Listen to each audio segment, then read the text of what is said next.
Deesa college દ્વારા હર ઘર તિરંગા rally યોજાઈ।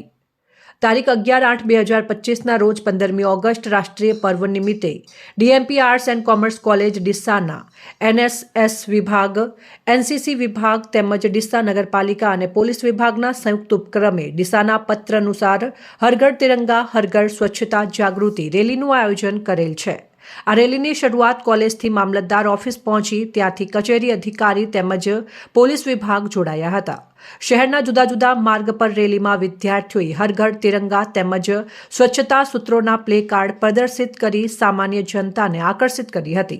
આ સાથે સાથે સ્વચ્છતા વિશે નારા બોલાવી સમાજને જાગૃત કરવામાં આવ્યું હતું। કોલેજના આચાર્ય ડોક્ટર આરતીબેન જી પટેલની મંજૂરીથી રાષ્ટ્રીય સેવા યોજનાના program officer doctor Mittal Vekaria તેમજ NCC lieutenant professor Rajesh P ગણવાએ આયોજન કર્યું હતું અને સાથે professor Hareshbhai Trivedi, professor Divya G Pillai, professor Navneet રાણાની તેમજ કોલેજના એનએસએસ સ્વયંસેવકો તેમજ એનસીસી કેડેટ રેલીમાં જોડાયા હતા। અહેવાલ ભરત સોલંકી, સંબંધ ભારત ન્યૂઝ ડીસા।